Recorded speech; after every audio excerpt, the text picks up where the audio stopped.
উমর যখন তরবারি লইয়া ঘোড়ায়, আবু জাহেলের ক্ষমতা নাই উমরের সামনে দাঁড়াইয়া কথা বলার। সেই উমর ঘোষণা দিছে নামাজ প্রকাশ্যে শুরু হবে। সেদিন থেকে নামাজ মক্কাতে প্রকাশ্যে শুরু হয়েছে। জোরে কোন সুবহান। আমি শুধু আপনাদেরকে একটা একটা করে পয়েন্ট বলবো, আর আপনারা শুধু উমরকে চিনবেন, উমরকে চিনবেন, তাহলে সামনের আলোচনা করতে আমার সুবিধা হবে। উমর সাধারণ কোনো সাহাবী না। আমি একটা ঘটনা পড়ছি, উমর যে কেমন একজন সাহাবী ছিল আপনারা শুনলে আশ্চর্য হবেন। উমর যখন দেশের রাষ্ট্রনায়ক ছিল, উমরও দেশের কি ছিল? প্রেসিডেন্ট ছিল, সাধারণ প্রেসিডেন্ট। উমর 50টা রাষ্ট্রের প্রেসিডেন্ট ছিল। 50টা রাষ্ট্র মানে অর্ধ পৃথিবী। যেমন আমেরিকা একটা রাষ্ট্র, ওই রাশিয়া একটা রাষ্ট্র, বাংলাদেশ একটা রাষ্ট্র, ইন্ডিয়া একটা, এরকম রাষ্ট্র 50টার প্রেসিডেন্ট ছিল উমর। কি বুঝেন? আঙ্গুলের ইশারায় অর্ধ পৃথিবী চলে, এর নাম হইল উমর। খলিফাতুল মুসলিমিন হযরত উমর যখন দেশ চালাইতো, তখন একজন গভর্নর পাঠাইছে মিশরে। মিশরে যিনি দেখভাল করেন, যিনি পরিচালনা করেন, যার দায়িত্ব মিশর চলে, ওনার নাম হলো আমর ইবনুল আস রাদিয়াল্লাহু তাআলা আনহু। উনি গোটা মিশর ওনার দ্বারাই পরিচালিত হইত, ওমরের নেতৃত্বে। মিশরের মানুষের মূল কাজ ছিল কৃষি, আর এই কৃষি উৎপাদন করত নীল নদের পানি দিয়া। নীল নদে যদি পানি না থাকে তাহলে তাদের মধ্যে দরিদ্রতা চলে আসে। যদি নীল নদে পানি না থাকে তাহলে মিশরের মানুষের মধ্যে দুর্ভিক্ষ দেখা দেয়, তাদের অস্তিত্ব থাকবে না। তাদের মেইন নিয়ামত হলো নীল নদের পানি, এটা দিয়ে তারা কৃষি করে, সবজি করে, বাজারে বিক্রি করে, এটা দিয়ে তাদের আয়ের উৎস। কিন্তু একটা সময় নীল নদের পানিটা শুকায়া গেল, গোটা মিশরের মানুষ আন্দোলন শুরু করলো। আন্দোলন শুরু করছে মিশরের, নীল নদে পানি নাই, পানি নাই, পানি নাই, তাহলে আমরা এখন কৃষি করব কিভাবে? আমরা সবজি করব কিভাবে? আমাদের মধ্যে দুর্ভিক্ষ চলে আসবে। তৎকালীন সময়ের গভর্নর আমর ইবনুল আস রাদিয়াল্লাহু তাআলা আনহু, তখন উনি ছিলেন। দৌড়াইয়া মিশরের মানুষ চতুর্দিকে মানববন্ধনের মতো মানুষ গিয়া ঘেরাও করছে। ওনার অফিস যখন ঘেরাও করছে, আমর ইবনুল আস ঘর থেকে বাহির হইয়া বলেন, কেন তোমরা আমার অফিস চতুর্দিক দিয়া ঘেরাও করছো? ভাই, আমাদের একটাই বক্তব্য, মিশরের নীল নদে যদি পানি না থাকে গো, তাহলে এই দেশে দুর্ভিক্ষ শুরু হবে। আর আপনি যেহেতু মিশরের দায়িত্বে আছেন, আপনার বাদশাকে খবর দেন, যেভাবেই হোক, যেমনি হোক, রাষ্ট্রীয়ভাবে আমাদের কৃষির জন্য পানির ব্যবস্থা যেন করে দেয়, আর না হয় আপনার অফিস আমরা ঘেরাও করলাম। এমন ভয়াবহ পরিস্থিতি শুরু হয়ে গেল। আমর ইবনুল আস চিন্তা করলো, ঘটনা তো ভিন্ন দিকে মোড় দিবে, কারণ নদীতে পানি নাই, এটা রাষ্ট্রে কি করবে? বৃষ্টি দিলে না পানি তো। কিন্তু এর আর কথা হইলো, আপনারা পানির ব্যবস্থা করেন, যেভাবেই হোক রাষ্ট্রীয়ভাবে পানির ব্যবস্থা করে দেন, তাহলে আমরা কিছু করতাম। আন্দোলনের এক পর্যায়ে আমর ইবনুল আস বলে, ঠিক আছে, আমি বাদশার কাছে খবরটা পাঠায়া দেই।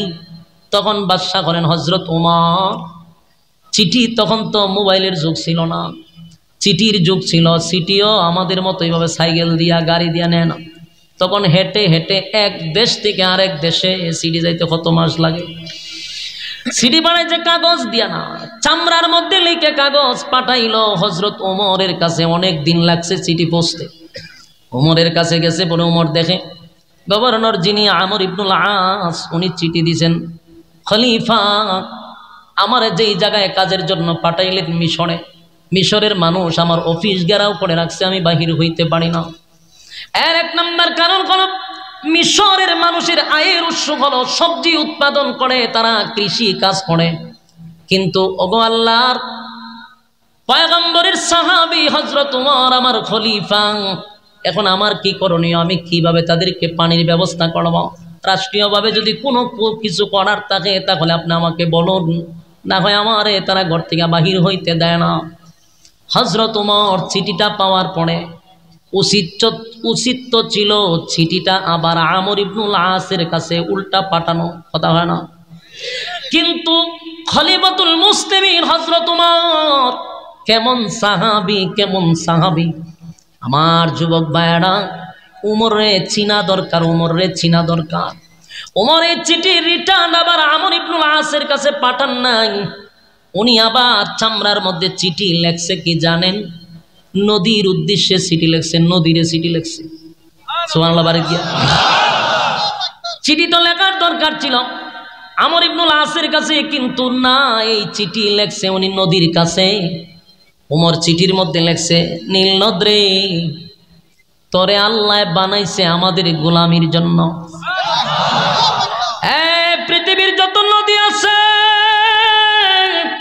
সবগুলি মানুষের গোলামির জন্য বানাইল। আল্লাহর পয়গম্বরের সাহাবী খলিফাতুল মুসলিমিন হযরত ওমর বলেন, নদী রে তোরে কেন বানাইছে বল? আমাদের গোলামির জন্যই তো বানাইছে। তোর পানি দিয়ে আমরা সবজি করব, কৃষি করব, এই জন্য তোরে বানাইছে। আল্লাহ আমার গোলামি, আমাদের গোলামির জন্য তোরে বানাইছে। তুই যদি আমাদের গোলামি বন্ধ করে দেস, আমি উমর সিদ্ধান্ত নিছি নীল নদী বলতে আর পৃথিবীতে কিছু থাকবে না, আমি সব মাটি দিয়া বরাট করে দিব। আমার যুবক ভাইরা দিলের কান লাগায় শুনে, হযরত ওমর চিঠিটা দিল নদীর কাছে, তাও নীল নদীর কাছে গো। নীল নদরে ধমক দিয়া দিয়া বলে, এই নীল নদ, তোরে বানাইছে আমার মালিকের গোলামির জন্য, তুই আমাদের গোলামির জন্য তোরে বানাইছে, আমাদের গোলামি করবি, এটা তোর কাজ। তুই যদি বান্দার গোলামি করা বন্ধ করস, বান্দা হইয়া আমি এই নীল নদ চিরতরে বন্ধ করে দিব, পৃথিবীর মানচিত্রে নীল নদ থাকবে না। তাই হযরত ওমর বলল, আমার চিঠিটা পাওয়ার পরে তুই তোর ভিতর থেকে পানি বাইর করবি, পানি দিতে তুই বাধ্য থাকবি, না হয় আমি ওমরের কথা লড়বে না। এই কথা লেখা চিঠি লেখা মিশরে আবার পাঠাইছে। মিশরে চিঠি যাওয়ার পরে জনগণের হাতেও চিঠি পৌঁছে গেছে। চিঠি যখন দেখছে মানুষ, উমর রে পাগল বলতে শুরু করলো, হাসাহাসি শুরু করলো, তামাশা শুরু করলো। দেশের জনগণ বলে, উমর কি আমাদের সঙ্গে ফাজলামি করে? উমর কি আমাদের সঙ্গে তামাশা করে? আমাদের বিপদের সময়, আমাদের মুসিবতের সময় উমর সুষ্ঠু কোনো একটা ব্যবস্থা না করে উল্টা আমাদের সঙ্গে মশকরা শুরু করছে। বলুন, স্বাভাবিক এই চিঠি দেখলে আমরাও বলতাম যে আমাদের সঙ্গে মশকরা চলতেছে, ঠিক নেই? যেমন আমাদের বাংলাদেশের যখন বেগুনের দাম বেড়ে গেছে, তখন আমাদের প্রধানমন্ত্রী আমরা সাথে মশকরা করছে। হয় আমরা বলে চাল কুমড়া দিয়া মিষ্টি কুমড়া দিয়ে বেগুনি খাইতাম। চাউলের দাম বেড়ে গেছে, আমরা হয় আলু খান, আমরা হয় মিষ্টি কুমড়া দিয়ে বেগুনি খান। এগুলা জাতির সঙ্গে বহু তামাশার ফাজলামি কিন্তু আম্মাজান করছে রে, আম্মাজান করছে। কিন্তু হযরত ওমর তো আর আদা পাগল না। ওমর এমন একজন ব্যক্তি যার মেজাজ আল্লাহ পছন্দ করে। ওমরের চিঠি পাওয়ার পরে গোটা মিশরে আলোচনা সমালোচনা শুরু হয়ে গেল। দেশের বাদশা হইয়া জনগণের সাথে কেমনেরই মশকরা করলো, জনগণের সাথে টাটকা মশকারি করলো, মেনে নেওয়া যায় না। আন্দোলন আরো তীব্র হইতে লাগলো। দেশের জনগণ ঘর থেকে বাহির হইয়া রাজপথে নামলো। এত আন্দোলন শুরু করলো। আমর ইবনুল আস দেশের মানুষকে বলে, তোমরা শান্ত হও, তোমরা যারে নিয়ে হাসি তামসা করতেছ সেই উমর রে তোমরা চিনো, উমর রে আগে চিনতে হবে। জুরে কোন সুবহান। আমর ইবনুল আস বলে, দেশের মানুষ উমর রে চিনতে পারো না, উমরের চিঠি পাইয়া তোমরা এমন ভাবে হাসি তামসা শুরু করলা। আমার বক্তব্য হলো, আগে তোমরা উমর রে চিনো, তারপরে উমরের ব্যাপারে কথা বলো। তোমরা এখন যে হাসি তামসা করতেছ, আন্দোলন করতেছ, যেহেতু উমর চিঠিটা নদীর কাছে দিছে, আমরা নদীর কাছে চিঠিটা পৌঁছায়া দেই, এরপরে দেখো না কি হয়, তারপরে তোমরা আন্দোলন করতা। কথা হয় না? আন্দোলন করবা তো পড়ে, আগে তো দেখো চিঠি দিয়া কি হয়। মানুষে কয় এটা কি ফাইজলামি, নদী কি আমরার কথা শুনবো, নদী কি মানুষের কথা মনে? আমর ইবনুল আস বলে, হ্যাঁ অবশ্যই নদী উমরের কথা শুনতে বাধ্য। সুবহানাল্লাহ। কেন বাধ্য? কারণ উমর নদীর মালিকের সাথে সম্পর্ক। আমার যুবক ভাইরা দিলের কান লাগায় শুনে, আপনি যদি মালিকের সঙ্গে সম্পর্ক করেন গো, তাহলে এই পৃথিবীর সমস্ত মাখলুকাত আপনার গোলামি করতে বাধ্য।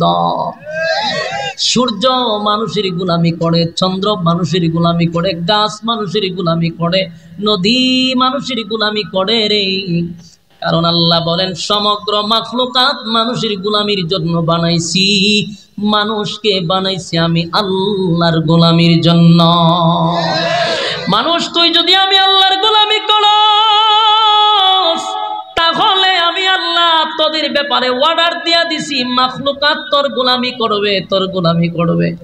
মানুষ যখন আমার আল্লাহ ভুলে যায়, মানুষ যখন আল্লাহর গোলামি বন্ধ করে দেয়, মানুষের দাম থাকে না, মানুষের দাম থাকে না, জিনিসপত্রের দাম বেড়ে যায়।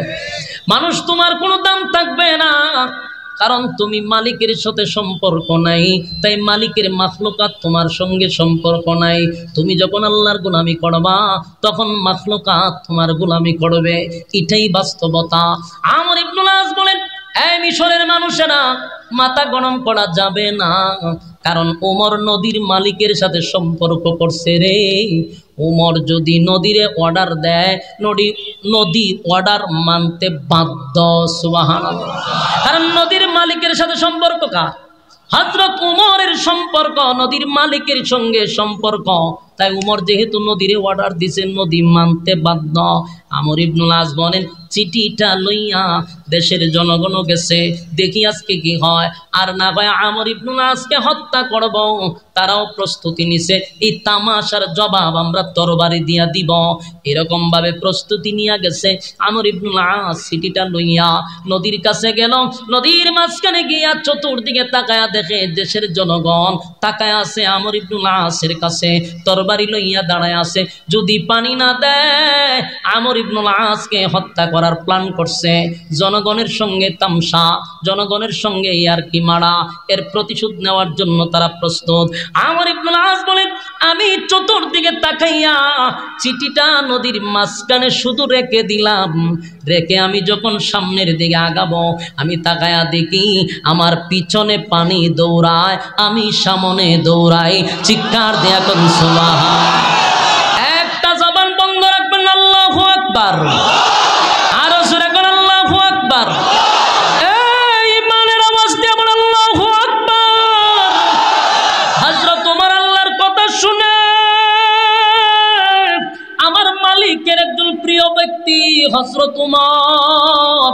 উমর যেহেতু মালিকের কথা শুনে, তাই উমরের কথা মাখলুক শুনতে বাধ্য। এই যে নীল নদে পানি হইল রে, বর্তমান বিজ্ঞান বারবার পরীক্ষা করে দেখে, ওই যে 1400 বছর আগে পানি হইছিল, আজ নীল নদের পানি কমেও নাই, বাড়েও নাই। হযরত ওমরকে চিনো? উমর সাধারণ কোন সাহাবী নয় গো, উমর সাধারণ কোন সাহাবী না। যেই উমরের মেজাজ আল্লাহর কাছে পছন্দ। সুবহানাল্লাহ। উমর যা চাইতো আল্লাহ তা নাজিল করত। দেখি সাধারণ কথা, আয়াত নাজিল হয় নবীদের উপরে, আল্লাহর নবীর উপরে কোরআন আয়াত নাজিল হয়েছে।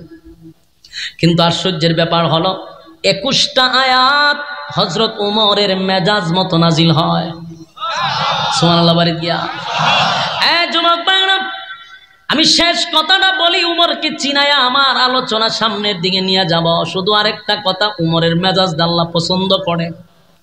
আরেকটা কথা শুনেন, আয়াত 21 জায়গায় নাজিল হয়েছে উমরের মেজাজ অনুযায়ী। সুবহানাল্লাহ। আল্লাহর পয়গম্বর যে সিদ্ধান্ত নিত, উমর যদি বলতো হুজুর এই সিদ্ধান্তটা আমার কষ্ট হয়, আসমানের দিকে উমর তাকায়া থাকতো, উমরের সিদ্ধান্ত অনুযায়ী আয়াত নাজিল করে দিত। আল্লাহর হাবিব কিবরিয়া, মক্কার সবচেয়ে বড়, মদিনার সবচেয়ে বড় টাটকা শয়তানের জানাজা পড়াইতে নবী গেছে। মুনাফিক, সবচেয়ে বড় মুনাফিকের জানাজার নামাজে নবী উপস্থিত হয়েছে। তামাম মদিনার অলিতে গলিতে শহরে বন্দরে সব জায়গায় খবর পৌঁছে গেছে।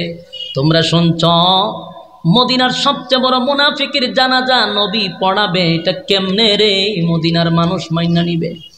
কেউ মেনে নিতে পারল না, কিন্তু নবী পড়াবে, এই জন্য বাধ্য হইয়া জানাজার মাঠে সবাই গেছে। উমরের কানেও গেছে, সবচেয়ে বড় মুনাফিকের জানাজা নবী পড়াবে। উমর তরবারি লইয়া গেছে, নবীরে নিষেধ করবে যে জানাজা পড়ায়েন না। নবীজির কাছে গেল। হযরত উমর পয়গম্বরের কাছে যাওয়ার পরে উমরের স্মরণ হয়ে গেল, আমি তো নবীরে নিষেধ করার কেউ না, আদেশ করারও কেউ না। আমি নবীরে আদেশও করতে পারি না, নবীরে নিষেধও করতে পারি না।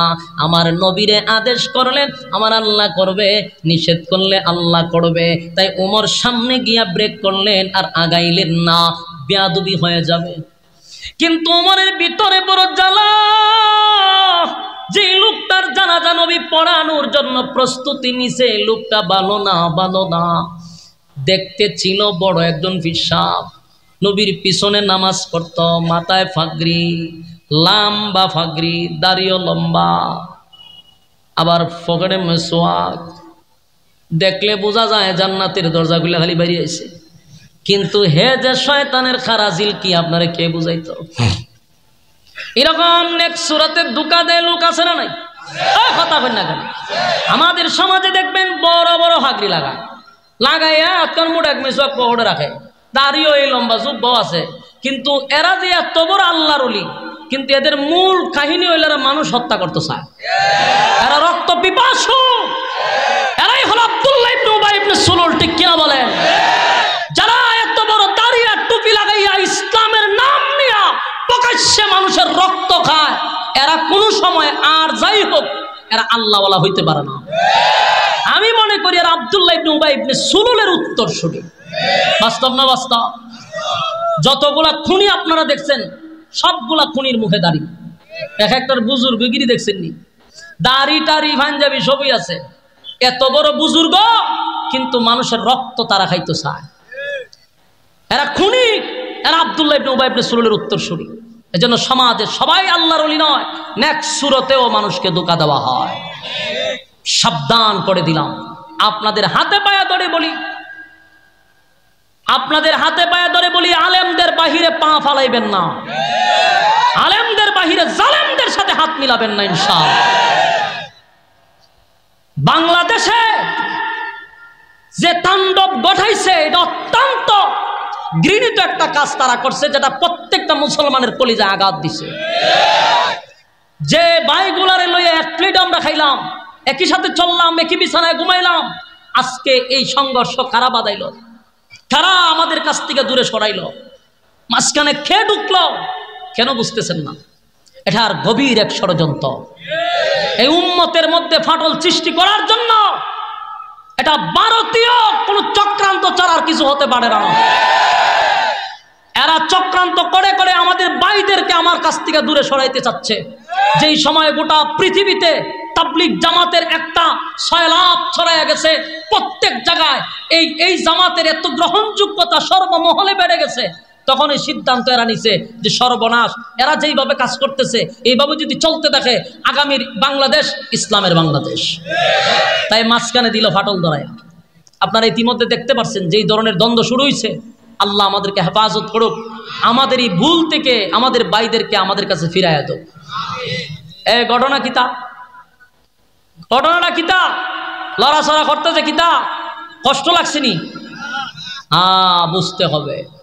এখন যদি উডইন তো কিন্তু স্লোগান শুরু হয়ে যাবে, আর এখন একটা শুরু হইতো না, 2 নম্বর স্লোগান শুরু হইব। কারণ এই এখন যে কথা বলতেছি, এই কথা বলার পরে উঠবেন কেন? ঘটনা কিতা? কষ্ট লাগতেছে?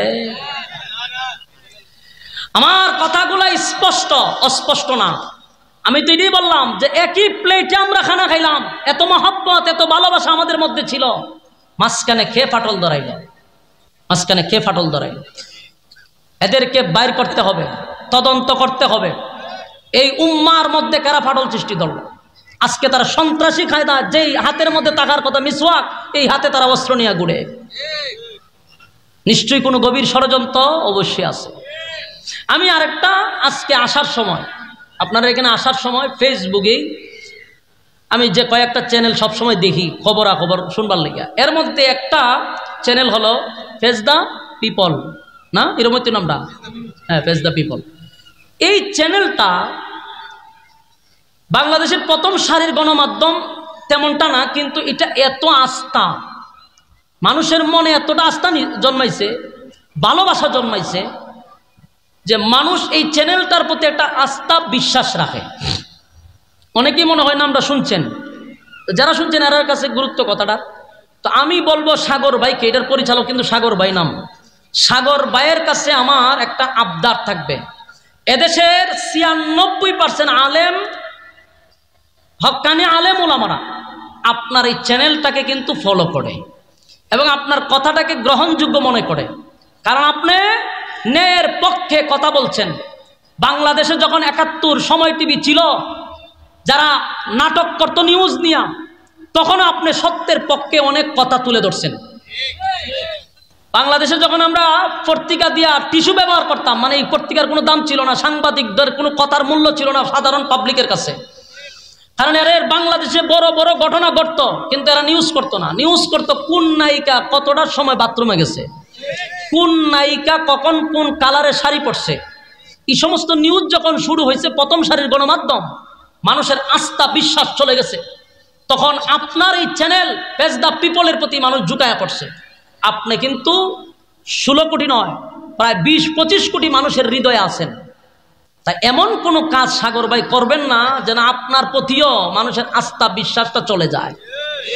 আজকে দেখলাম একজন মেজর, উনি হয়তো বা রিটায়ার্ড পারসন, আগে সেনাবাহিনীর চিফ ছিল, উনাকে আনছে উনার টকশুতে। কথাগুলি মনোযোগ দিয়ে শুনেন, যদিও আমি প্রাসঙ্গিক আলোচনারও আইসা পড়ছে, আপনাদের মাথায় রাখা দরকার। উনি ছিল মেজর, বলতে সেনাবাহিনীতে আগে ছিল, রিটায়ার্ডে অথবা বাহিরে তাই না কই থেকে জানি না। ওনারা আনছে উনার এই ফেস দ্য পিপলের টকশুতে আনছে, আনার পরে তাবলিগ সম্পর্কে ওনাকে জিজ্ঞাসা করতেছে। আমার একটা কথা সাগর ভাই, আমি হুজুরকে যদি টকশুতে বসায় বলেন, হুজুর বিল্ডিংটা কিভাবে বানাইবো, কত বস্তা সিমেন্ট লাগবে, কতটা রড লাগবে, আমার বাম্বু দিলে আমি পারবো বলতাম?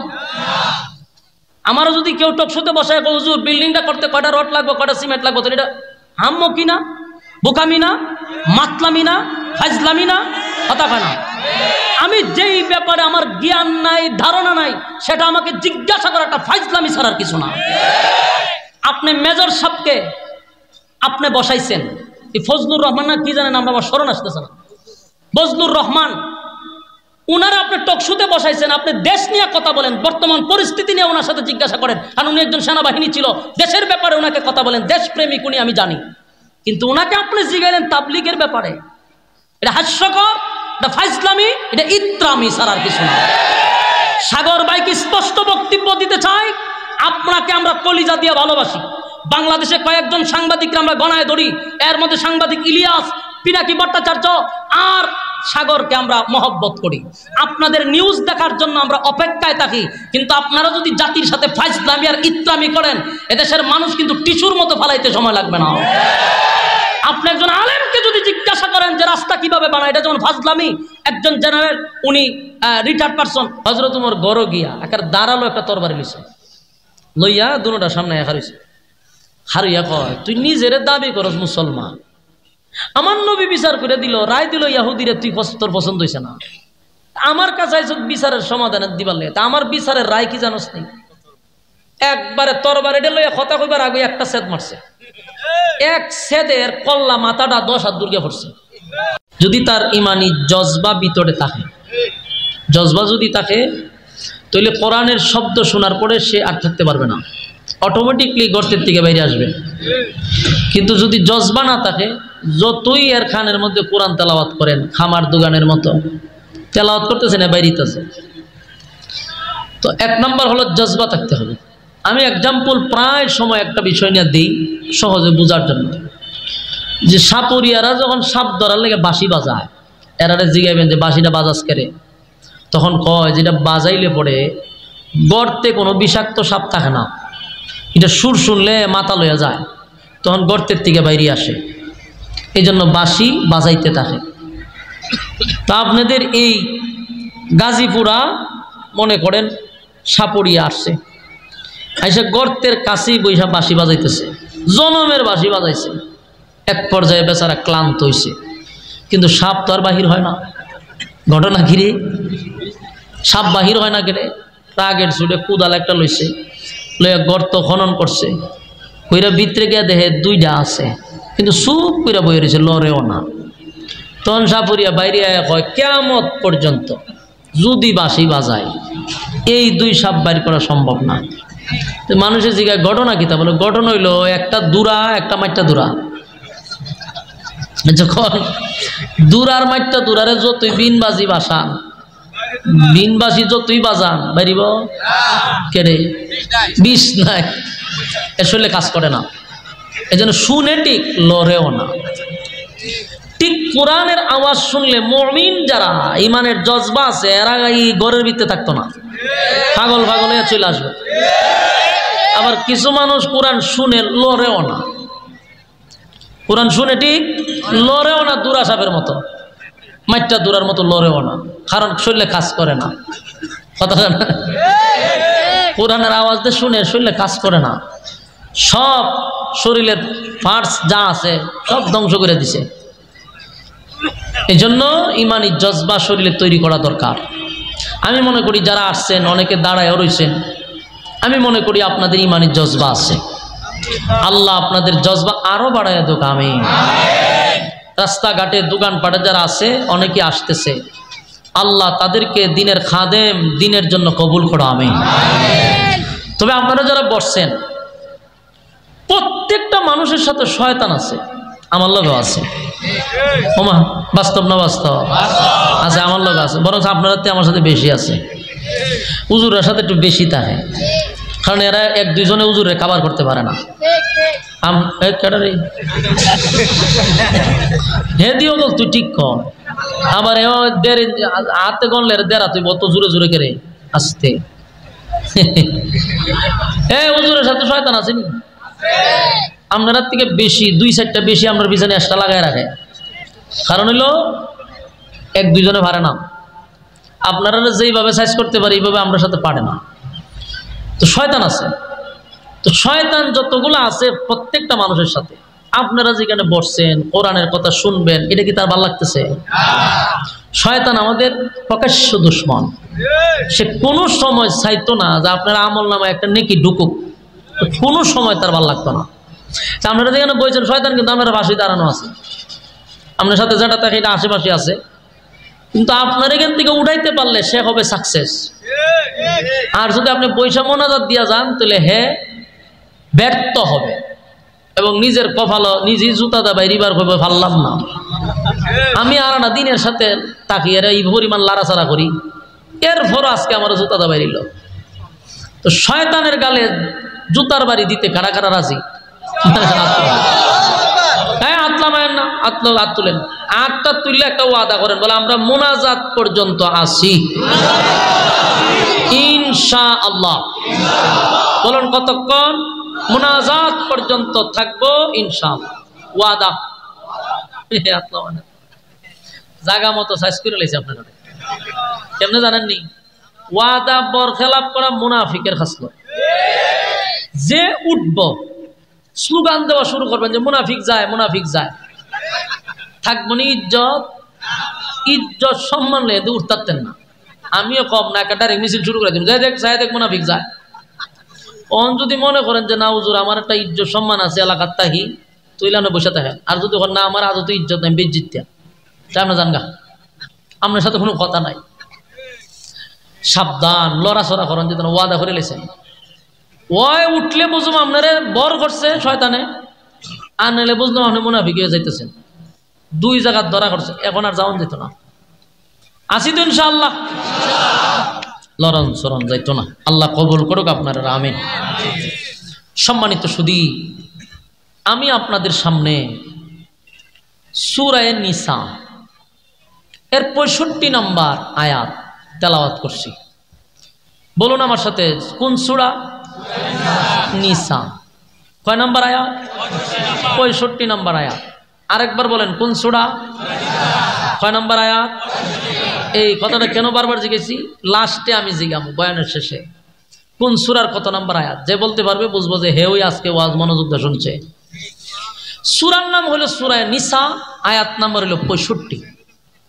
এই আয়াতটা কেন আল্লাহ নাজিল করলো, নাজিলের কারণটা কি, কোন প্রেক্ষাপটে, কিসের উপরে ভিত্তি করে, কোন ঘটনাস্থলে আল্লাহ আয়াত নাজিল করছে, বিষয়টা আমাদের জানা দরকার।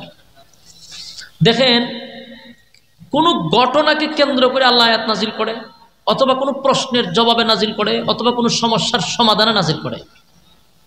তা আমি যে আয়াত পড়ছি এটা প্রথমত একটা ঘটনা ঘটছে, এরপর এটার চিরস্থায়ী সমাধানের জন্য আল্লাহ একটা আয়াত নাজিল করছে, সূরা নিসার 65 নম্বর আয়াত। তাহলে প্রথম ঘটনা ঘটছে নাকি, এরপর এটার চিরস্থায়ী সমাধান দেওয়ার জন্য আল্লাহ সূরা নিসার 65 নম্বর আয়াত নাজিল করছে। মনোযোগ দিয়ে আল্লাহ যেন আপনারা শোনার তৌফিক দেয়, আমারও যেন ইখলাসের সাথে বলার তৌফিক দেয়, আমিন। মদিনার মধ্যে তখন ইসলাম ক্ষমতায়, রাষ্ট্র চালায় আল্লাহর রাসূল সাল্লাল্লাহু আলাইহি সাল্লাম।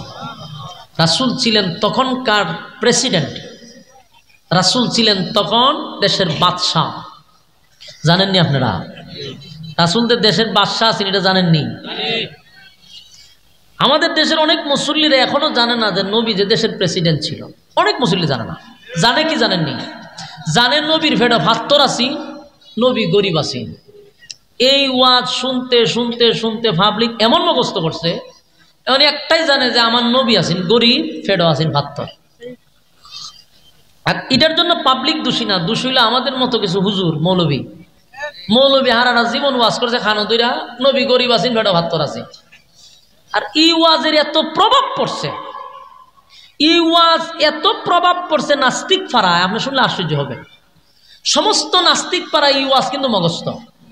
এরা কিছু হইলে জানে ইসলামটা মানি হলো একটা গরিব দরিদ্র, এদের নবীর পেটে পাত্তরা ছিল। এই ওয়াজ দে রীতিমতো খাওয়াইছে, ইচ্ছা মতে পাবলিক রে খাওয়াইছেও, নাস্তিক পাড়ায় ওই ওয়াজটারে গ্রহণযোগ্য করে তুলছে। এই জন্য এটার প্রভাব কি পড়ছে আপনি একটু মনোযোগ দিয়ে শুনেন। এই ওয়াজের কি পরিমাণ প্রভাব পড়ছে। 2024 সাল, এখন যদি কোনো আলেম আইসার রাজনীতি করতে চায়, তখন সুশীল সমাজ নাস্তিকরা স্লোগান দেয়া কয়, হুজুররা থাকবো মসজিদে, হুজুররা থাকবো মাদ্রাসায়, হুজুররা থাকবো জানাজার মাঠো, হুজুররা থাকবো কেউ মারা গেলে কোরআন শিব পড়াত, হুজুর গেলে রাজনীতি করত। কথাটা কেন কয় আমি একটা একটা করে বুঝাইতেছি। এই যে কথাটা তারা প্রায় সময় বলে, আলেমরা দেখলে হয় হেরা রাজনীতি করতে পারে, হেরা রাজনীতি করতে পারে। এই কথাটা কেন বলে? কারণ এরার ধারণা হইল ইসলাম গরিব, নবীর ভেড়া আছেন ভাত্তর, এরা থাকো মসজিদ, এরা থাকো মাদ্রাসা, রাজনীতি করতো কেরে। এই ওয়াজের প্রভাব কি পরিমাণ পড়ছে বুঝতেছেন?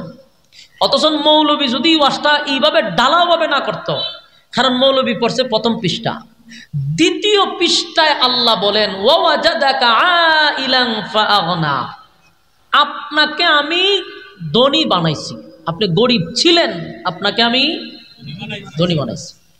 তা আমার প্রশ্ন হলো, নবী গরিব ছিল এটা তো আগের পৃষ্ঠা, পরের পৃষ্ঠায় যে নবীর আল্লাহ ধনী বানাইলো, এই ওয়াজ করস না কেন?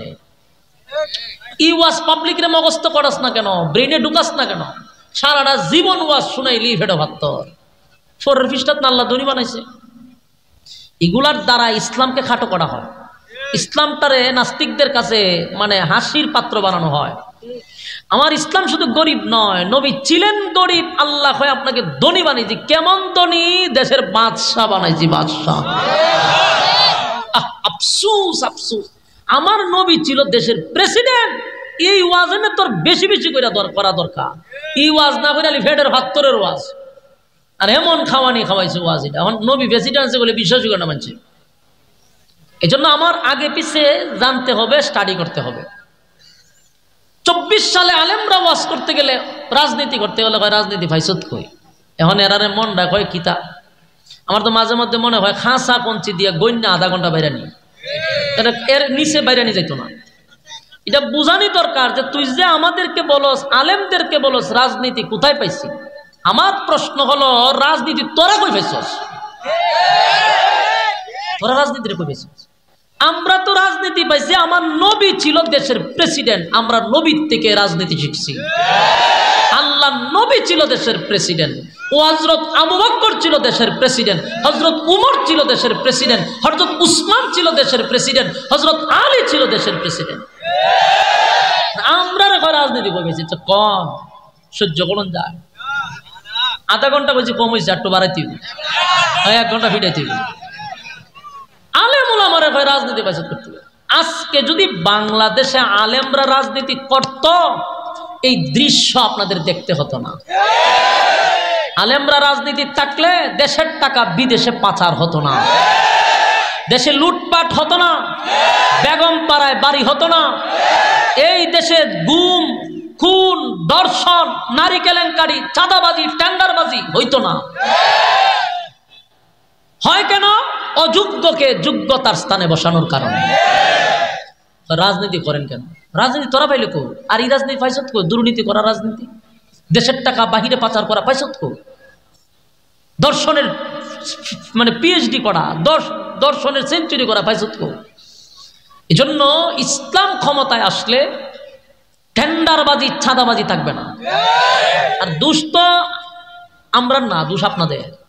এই যেখানে অতগুলো মানুষ বসে রয়েছে না, আপনাদের এখানকার ইমাম কাটা খতিব কাটা, এখানকার খতিব সাবা সিনে হজ্জা।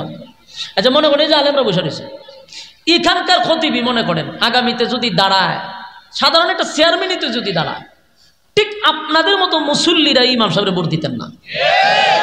কই হুজুর আপনারা গরম ভাত দিমু, গরম তরকারি দিমু, খাওয়ানোর পরে ফটো টেকাও দিমু, হুজুর চেয়ারম্যানের দাঁড়াই না। মানে রাজনীতি হুজুর বুঝে না, এটার মাইন্ডে ঢুকাই দিছে। হয় আমরা রাজনীতি বুঝতেন না। 30 পারা কোরআন বুকে ঢুকাই দিল, এটা বুঝতে পারলো। 30 পারা কোরআনের ব্যাখ্যা আলেমরা করতে পারে, লক্ষ মানুষের সামনে কথা বলতে পারে, আর হুজুর বুঝি 1.5 টাকার রাজনীতি বুঝে না। মূল ঘটনা এখানে না, ঘটনা হলো হুজুর যদি দাঁড়ায়া যায় চেয়ারম্যানের, তাহলে এই এলাকার যেগুলা আছে ফাতি নেতাগুলি চিন্তা করবো, হুজুর যদি চেয়ারম্যানের দাঁড়ায় তা আমি গম চুরিটা কেমনে করো, আমি বিধবা মহিলাদের টাট্টি কেমনে আমি খামো, লেফটিন যে দেয় বাতা ইটি শুধু খেয়ালায় খেয়ালায়। ইউনিয়ন অফিসে আমি একবার গিয়া দেখি আপনার ওই যে কি কয় চৌকিদারের সাথে 2 মহিলা লাগছে ঝগড়া। তো অনেকক্ষণ দেখতে দেখতে আমি চৌকিদার রেখে গেলাম যে ঘটনাটা কিতা কইনি, কইলাম আপনার সরম সরম, আমি সরম রে হই না লই হয়। এই মহিলার 2টা লেফটিনের নামে বরাদ্দ ছিল, আজকে 15 দিন ধরে আয়, কিন্তু লেফটিন নাই। তুমি লেফটিনটা গেল কই? চেয়ারম্যান না খাইলিছে। তা আমি সেপ পালাইছি, আমি সি সি সি সি রুচির মধ্যে এরকম কুত্তায় প্রস্রাব করলে লেফটিনও খায়। খাইছত খাইছত রাস্তাঘাটের ইট বালু খাইছত খাইলা, রোডের বদলা বাজ দিছত তাও দে, লেফটিন খাস কেমন এত নিছিলাম সে।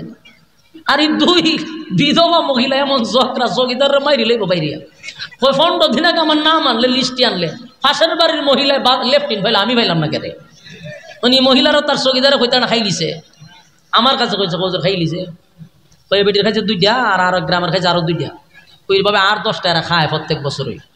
এর মধ্যে কপাল খারাপ এই 2 মহিলার, আর মহিলাও খুব ডেঞ্জারাস, অন্য মহিলারা তো খবর লয় না, এই 2 মহিলা চৌকিদারের খাবার বইলা লাইতেছে লেফটিন দে আমার। যে কোন তো ইউনিয়ন অফিসে যদি একজন আলেম দাঁড়াইতো, এই মহিলা লেফটিন ঝগড়া করতো। এই খাচ্ছতের কারণে আলেমরারে রাজনীতির ঢুকায় না। আপনারা ঢুকলে আমরা সাদাবাজি করুম কেমনে, টেন্ডারবাজি করুম কেমনে? মূল ঘটনা এখানে। আপনাদের কাছে বলি, বিবেকের কাছে প্রশ্ন রাখি, বহু বাংলাদেশ দেখছেন, এবার ইসলামের বাংলাদেশের জন্য অপেক্ষা করেন।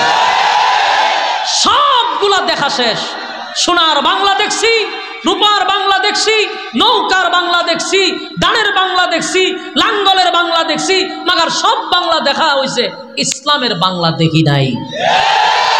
এবার ইসলামের বাংলার জন্য প্রস্তুতি নেন ইনশাআল্লাহ। সম্মানিত সুধী, তো আমার রাসূল ছিল দেশের প্রেসিডেন্ট, এটা আপনাদের মগজে ঢুকাই দেন, এটা যেন সারা জীবন মাথায় থাকে। রাসূল দেশের প্রেসিডেন্ট ছিল, খালি ফেটে ভাত্তর ছিল না, দেশে প্রেসিডেন্ট ছিল, দেশ চালাইছে রাসূলে। তখনকার ঘটনা, এক ইহুদি ব্যক্তি আর এক নামদারি জুব্বাওয়ালা দাড়িওয়ালা পাঞ্জাবিওয়ালা মুসলমান, দেখতে মাশাআল্লাহ মক্কার ইমাম, কিন্তু শয়তানের পুরা হারাজিল কি এরকম একটা লেবাসদারি লোক হে আয়া কইতাছে দুই ব্যক্তি ইয়াহুদি আর নামদারি মুসলমান ব্যক্তিটা দুইজনে এমন ঝগড়া লাগছে একটা পণ্য নিয়া বোতল লই মনে করেন একজনে টানে এটা আমার হে কয়টা দূর আমার আমার কইলে কি দরবার শেষ হইব নি তো সকালবেলা একজনে বাজারে যায় আর দেখছে দুইজনে খুব ঝগড়া করে বিকাল আয়া কইল ভাই সারাদিন ঝগড়া করলেন বিচার তো শেষ হইল না তা আপনারা একটা কাজ করেন মাল একটা দাবি হইল দুইজনের এটা শেষ হইতো না মরার আগেও আপনারা একজন বিচারকের শরণাপন্ন হন বিচারকে যে রায় দিব এটা মান্যা বাড়ির যান তো দুই বলো দেখো কথা তো ঠিক হারাটা দিন ঝগড়া করলাম কেউ তো নিতে পারলাম না বিচার তো করা দরকার ইয়াহুদি ব্যক্তি এটা কইল যে বাইরে বিচার যে করতি বিচারককে মুসলমান ব্যক্তির দায়িত্ব দিছে তুই কোন বিচারকের মাধ্যমে বিচার করাইবি এ চিন্তা করছে আমি যেহেতু মুসলমান বিচারটা যদি নবীর কাছে লইয়া যায় তো রায় তো আমি পাবো হয় ঠিক আছে চল আমরা নবীর কাছে বিচার লইয়া যাবো ইয়াহুদি রাজি দুইজন রাসূলের সামনে গিয়ে হুজুর সকাল থেকে বিকাল ঝগড়া হয়েছে এখন সমাধান হয়েছে কি সমাধান মাল এটা আমার কিন্তু ইয়াহুদি কয়টা হের ইয়াহুদি কয় না হুজুর এটা আসলে আমার হে কয়টা হের রাসূল কয় বুঝতে পারছো এটা তার এইভাবে হইতো না এটার একটা সুষ্ঠু তদন্ত নেওয়া দরকার তদন্তের মাধ্যমে জানতে পারবো আসলে মালটা কার এটা তার সাধারণ বিচার করলে হইতো না বাংলাদেশের 16 বছরে যে বিচার হয়েছে বিচার করলে চলবো সেপ দিয়া কোনো সময় লেপ দিয়া লাগলে চলবো নি এটা তো তদন্ত করা দরকার রাসূল এটার তদন্ত করতেছে সুষ্ঠু তদন্তের মাধ্যমে বাইরে আইছে মালটা আসলে ইয়াহুদি ব্যক্তির এটা মুসলমানের না তখন মুসলমান ব্যক্তিরা কইলে করে গায়ের জোর দেখায় লাভ নাই তদন্তের মাধ্যমে বাইরে আইছে মাল এটা ইয়াহুদির তুই কেন মাঝখানতে ঝগড়া করস মাল এটা হেরে দিয়ে রায় দিছে ইয়াহুদিরে রায় দিয়ে দিছে ইয়াহুদি এই ফুলাফান্ডিরে দৌড়ে দেন স্যার আনালে দৌড়ে লয় তো ঝগড়া লেগেছে হ্যাঁ দৌড়ে দুন্ডারও দৌড়ে আমাদের কত বড় সুতান আবার এখান দেয় আমাদের দৌড়ে লই ফোরেন টাইম নাই স্টেজ যাতাযাতি লেগেছে হ্যাঁ কথা না কই আপনার ভলান্টিয়ার কোথায় এদিকে যান এই 3টা ফুলাফান্ডিতে দৌড়াই দেন কেউ নাই একটা মানুষ উঠছে না যারা রেখে দৌড়াই দিব মনোযোগ নষ্ট হয় একটা ধ্যানে কথা বলা ভালো আচ্ছা এইদিকে তাকান এখন শুনেন রায় দিছে কারে এই মাশাআল্লাহ মনোযোগ আছে ইয়াহুদি বাড়িতে লয়ে গেছে মা রাস্তার মধ্যে গিয়া চিন্তা করছেন জয় বাংলা কয় এমন হচ্ছে আম্মা হনা আছে আম্মা আছে মনে করছে আম্মা যে নাই দেহে জানে না হ্যাঁ মনোযোগ দেন আল্লাহর রাসূল রায় দিছে ইয়াহুদিরে ইয়াহুদি মাল লইয়া বাড়ির যায় কিন্তু ওই যে দরবেশ নামদারি মুসলমান রাস্তা দিয়ে আবার ইয়াহুদিরে আটকাইছে আটকায় কই যাস সারাদিন ঝগড়া করে মাল হয়েছে আমি বাড়ির যাবো না তো কই যাবো ও যাইতে না কেন ওই বিচারটা আমার আদতেই পছন্দ হয়েছে না ওই একজনে নাউজুবিল্লাহ কইছে বাহিরা কইছে না এ নাউজুবিল্লাহ দরকার সামনে আইতাছে কেরে নাউজুবিল্লাহ চিন্তা করেন আল্লাহর রাসূল বিচার করছে ওই যে দরবেশ রাস্তাতে কি কয় বিচার বলে এর পছন্দ হয়েছে না ইয়াহুদি ব্যক্তি কয় বেটা বিচার তো করছে তোর রাসূল তোর নবী বিচার করে দিল তোর দলের লোকে বিচার করলো বিচারের রায় পেলাম আমি এখন তুই মাছ মতো আসে রাখ বিচার মানুষ না বিচার পছন্দ হয়েছে না ইয়াহুদি কয় আমার তো সন্দেহ লাগে তুই মুসলমান নেই ইয়াহুদি কয় যে আমার সন্দেহ লাগে তুই মুসলমান হয় মার্কেটিং করিস না বিচার পছন্দ হয়েছে না এটা হইল কথা এখন বিচার এটা আরেকবার করতে হইব ইয়াহুদি কয় এখন এর সাথে ঝগড়া করলেও পারতাম না সারাদিন ঝগড়া করে মাল ফাইলাম আমি এখন কয় আবার বলে হ্যাঁ বিচার করতে হ্যাঁ বিচার কেটা করবো তুই ক ওই উমরের কাছে যাবো এই হেউ আবার নির্বাচন করছে উমরের খুব পছন্দ হয়েছে ইয়াহুদির মনে মনে কথা হইল যে আমি যদিও ইয়াহুদি ইমান আনছি না কিন্তু মুসলমানের বিচারের প্রতি আমার বিশ্বাস আছে ইয়াকিন আছে এই ইহুদিরা কি বলে আমার বিশ্বাস ওই মুসলমানের বিচারটা কি সঠিক করে সঠিক বিচার খুব ক্লান্ত শরীর নিয়ে হয়তো ঠিক আছে চল গেছে দুজন আবার গিয়া দেহ হযরত উমর রে হুজুর আমরা একটা বিচারে লেগে আসলাম উমর কো কি বিচার হুজুর মালটা তো আমার কিন্তু এই ইহুদি ব্যক্তি জোর করে আমাতে মাল লইয়া জায়গা মুসলমান ব্যক্তিরা যখন কথা কইছে ইহুদি ব্যক্তি হুজুর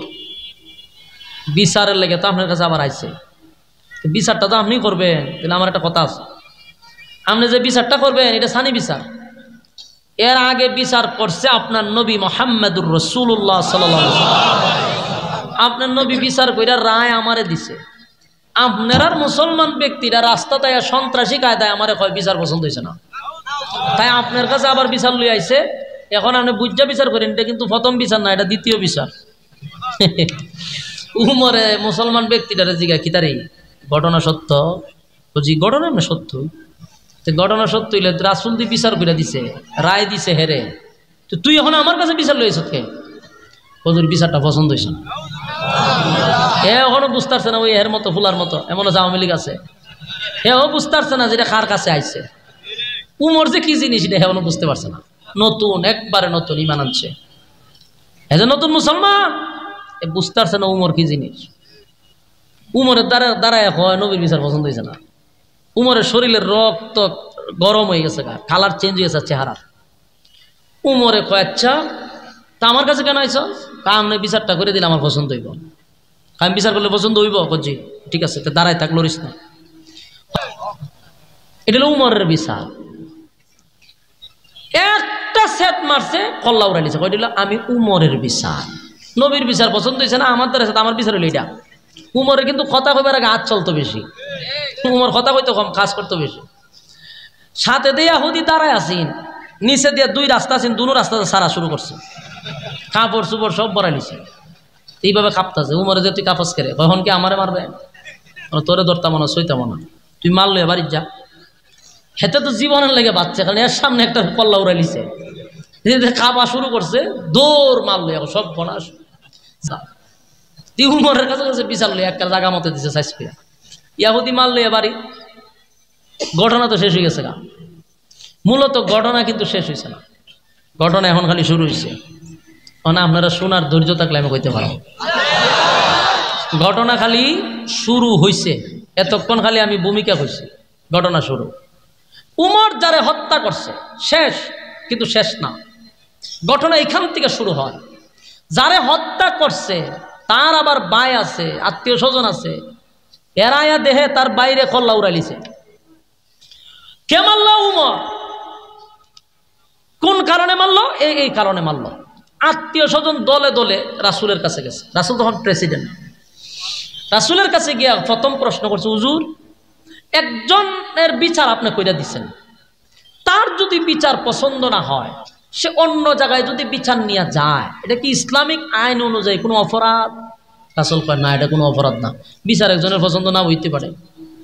এখন এরা তাইলে আপনি বলেন আমার ভাইয়ের বিচার আপনি করছেন, তার পছন্দ হয়েছে না, বিচার লয়ে গেছে উমরের কাছে, উমর কেরা আমার বাইরে হত্যা করত, তাহলে তো উমর নির্দোষ মানুষকে হত্যা করছে। ঘটনা ঘটছেনি, হেরা মামলা করে দিয়েছে উমরের নামে, হত্যা মামলা। কি মামলা?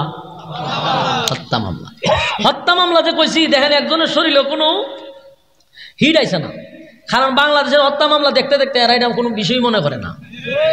বাংলাদেশের হত্যা মামলা 7টা কোন করলে কোনো অসুবিধা নাই, জোড়া কোন করে জেলা যায়, আবার হদিন পরে বাইরে আয় করে। এই কারণে আপনারা শরীরে লারা খাইছে না।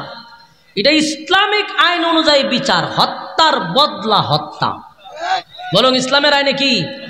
হত্যার বদলা হত্যা। এটা বাংলাদেশ না, বাংলাদেশের বিচার তো আমরা দেখছি 16 বছর, 7 কোণ 8 কোণ করলে অসুবিধা নেই, যদি এটা দলের লোক হয়।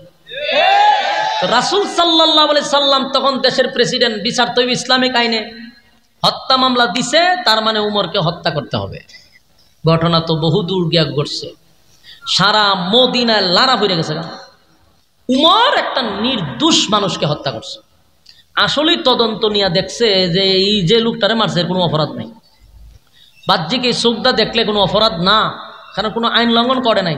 বিচার একজনের পছন্দ হয়েছে না, আরেকজনের কাছে বিচার লইয়া যাবে, এটা কোনো ধরনের অপরাধ না। তো উমর মারছে যে সবাই জানে নির্দোষ মানুষটারে মারছে। রাসূল বহু তদন্ত করে দেখছে নির্দোষ মানুষটা হত্যা করছে। আল্লাহর রাসূলের কসম দিয়া গাম বাহির হয়ে গেছে, কারণ রাসূল তখন রায় দিব হত্যা করবো এই কারণে না, রাসূলের পেরেশানি এই কারণে যে উমর তো ইসলাম গ্রহণ নিজে নিজে করে নাই, আমি নবী আল্লাহর কাছ থেকে উমরে ছায়া আনছি। আল্লাহর রাসূল উমরে, উমর সাধারণ কোনো সাহাবী না।